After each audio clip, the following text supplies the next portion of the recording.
नमस्ते। कैसे हैं आप सब?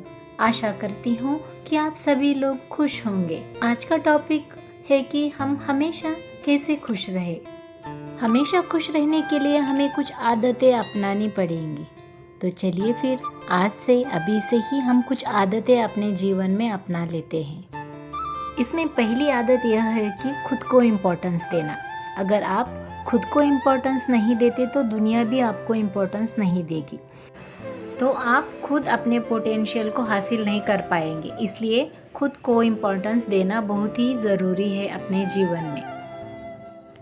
दूसरी आदत है कि पैसे को इम्पोर्टेंस देना। अगर आपके पास पैसे ही नहीं है तो लोग भी आपको इम्पोर्टेंस नहीं देंगे। अगर आपके पास पैसे हैं तो आप खुद भी सिक्योर फील करेंगे। आप ही देख लीजिए, अगर हमारे पास पैसे नहीं है तो हमें बुरा ही फील होता है, लेकिन पैसा कमाने में कोई दिक्कत नहीं है। आप सिर्फ पैसे को अट्रैक्ट कीजिए, पैसे ऑटोमेटिक आपके पास चले आएंगे। तो पैसे भी हमारे जीवन में बहुत महत्वपूर्ण है। तीसरी आदत है एक्सरसाइज करना। अगर आप खुद फिट नहीं हैं तो आप दुनिया में क्या करेंगे? अगर आपकी हेल्थ ही ठीक नहीं है, सारा कमाया हुआ पैसा आपका अगर हॉस्पिटल में ही जा रहा है तो कुछ यूज़ ही नहीं। खुद हेल्दी खाइए और एक्सरसाइज कीजिए, डेली एक्सरसाइज कीजिए, जिससे आप खुद भी बहुत अच्छा महसूस करेंगे। मॉर्निंग उठकर योगा या कुछ भी एक्सरसाइज आप कर सकते हैं, जिससे आप खुश रहेंगे। आपको लगेगा कि कितनी एनर्जेटिक है आप। तो एक्सरसाइज भी बहुत इम्पॉर्टेंट है खुश रहने के लिए। नेक्स्ट आदत है किसी से भी कोई भी उम्मीद मत रखिएगा। यह भी बहुत इम्पॉर्टेंट है, क्योंकि हम लोग बहुत सारे लोगों से उम्मीद रखते हैं। जब वो हमारी उम्मीद पर खरे नहीं उतरते तो हमें बहुत दुख होता है। इसलिए जो भी उम्मीद रखनी है खुद से उम्मीद रखिए कि आप ऐसा करेंगे, आप ये करेंगे, आप ये अचीव करेंगे, क्योंकि आप सच में कर सकते हैं। तो अगर आप खुद से ही उम्मीद रखेंगे तो आप वो फिजिकल वर्ड से कुछ भी लेना देना नहीं है। अगर किसी ने कुछ कहा भी तो आपके माइंड में नहीं जाएगा, क्योंकि आप इतने पॉजिटिव हो जाओगे, क्योंकि आप खुद से उम्मीद रखते हो। इसलिए हमेशा खुद से उम्मीद रखिए rather than दूसरों से। हमारे इस जीवन रूपी गाड़ी में एक साइड ग्लास है या साइड विंडो ग्लास है, जो हमें हमारे अतीत में लेके जाती है और वह बीता हुआ कल दिखाने की कोशिश करती है। बार बार हमें साइड ग्लास में से या मिरर में से हमारे पीछे छूटा हुआ कल दिखाने की कोशिश करती है।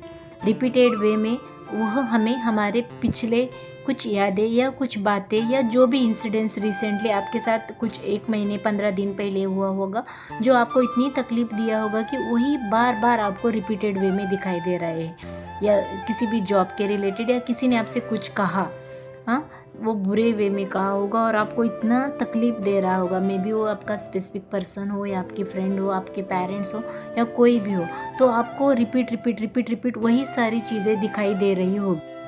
किसने कैसे किया, कौन है, किसने क्या बातें कही, या उसने मेरे बारे में ऐसे क्यों कहा। क्या उससे भी वर्स्ट आप सोच सकते हो कि आप नहीं, कि आपका सबकॉन्शियस माइंड आपको उससे भी वर्स्ट बातें दिखाने की कोशिश करेगा। या आप कुछ देख रहे हो मोबाइल में तो उससे ही रिलेटेड कुछ टॉपिक मिलेगा, उसे देखकर आप फिर से रोने लगेंगे। आपकी फिजिकल हेल्थ तो ऑटोमेटिक डाउन होती जाएगी, भूख कम लगने लगेंगी, आप खुद पर काम करना छोड़ दोगे। आपकी अपीयरेंस पर भी ये सारी चीज़ें अफेक्ट करने लगती है। तो हमें बस उस साइड मिरर को हमारे जीवन से हटाना है और कम्प्लीटली हमारे वर्तमान समय मीन्स प्रेजेंट पर फोकस करना है। और हमें जीने की कोशिश करनी है, कि प्रेजेंट में रहकर जीने की कोशिश करनी है। अगर हम अपना आज अच्छा नहीं कर सकते तो हम अपना फ्यूचर भी अच्छा नहीं कर पाएंगे। इसलिए हमें वर्तमान समय में अच्छे से रहना है। जो बातें हुई है पिछले टाइम में उसे भुला दीजिए या उसे इग्नोर कर दीजिए। जो भी हुआ उसे छोड़ दीजिए। अगर आप उसे पकड़ के रखेंगे तो हम कुछ हासिल नहीं करेंगे, और यह सारी बातें आपकी फ्यूचर पर भी अफेक्ट करेगी, क्योंकि हम उसी साइकिल में घूमते रहते हैं, उसी पहिए की तरह राउंड उसी तरह की इंसिडेंट्स फिर आपके साथ भविष्य में भी होना स्टार्ट हो जाएगी। इसलिए जिसने जो भी किया है उसे माफ़ कर दीजिए और उसे छोड़ दीजिए। अगर आप मैरिड हो या आपका स्पेसिफिक पर्सन है और उसने कुछ ऐसी बातें कही है तो हम उसे बदल सकते हैं। इसलिए आपको उस पर्सन को छोड़ने की ज़रूरत नहीं है। हमारी माइंडसेट बदल दीजिए और उसने जो भी बातें कही है उसे कम्प्लीटली इग्नोर कर दीजिए और खुद पर फोकस कीजिए। कि थोड़े टाइम पर खुद पर फोकस कीजिए, ऑटोमेटिकली आपका माइंड सेट भी चेंज हो जाएगा। जब भी पिछली बातें आपके मस्तिष्क में आते हैं तब खुद से एक सवाल पूछिएगा, बैठिए, शांत बैठिए और खुद से पूछिए कि क्या ये बातें ज़रूरी है आपके लिए, क्या इन बातों से आपको कुछ लाभ होने वाला है, या क्या ये कोई यही बातें आपको कुछ सलूशन देने वाली है। खुद से सवाल पूछिएगा, आपको ही जवाब मिल जाएगा। अगर ना है, इन बातों से आपको कोई भी लाभ नहीं है और ना ही आप आगे बढ़ सकते हैं, इन बातों को लेकर नहीं बढ़ सकते, यह जवाब है, तो उसी टाइम आपके सबकॉन्शियस माइंड को यह कह दीजिए कि मुझे इन बातों की कोई ज़रूरत नहीं है, ना मैं इन बातों से आगे बढ़ सकती हूँ और ना ही मुझे इन बातों की अब ज़रूरत है। आज से और अभी से मुझे बस खुश रहना है, मैं खुश हूँ और मैं अपने इस लाइफ के साइड मिरर को आज ही हटा देती हूँ और अभी ही मैं इसे हटा देती हूँ और मुझे इन बातों की कोई ज़रूरत नहीं है। मुझे बस अब खुद पर फोकस करना है। जो बीता वो मेरा कल था और अब मैं बहुत खुश हूँ। मैं अपने जीवन के हर एक मोमेंट को एंजॉय करती हूँ और थैंक यू परमात्मा मेरे जीवन में इस दिन को देने के लिए। Thank you, thank you, thank you परमात्मा।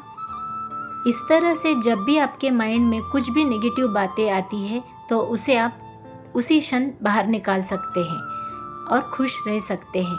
कुछ भी कीजिए, कुछ पढ़िए, कुछ सुनिए, अच्छा सा पॉडकास्ट सुनिए, कुछ बुक्स पढ़िए, जिससे आपका माइंड डाइवर्ट हो जाएगा और अच्छे अच्छे अफर्मेशन आप बोल सकते हैं खुद के रिलेटेड। अगर आपको कुछ करने की इच्छा थी पहले से, लेकिन आप ये क्या कहेंगे, वो क्या कहेंगे, इस उम्मीद से, उन सारी लोगों की घबराहट से आपने वो चीज़ नहीं की होगी, तो उसे कीजिएगा।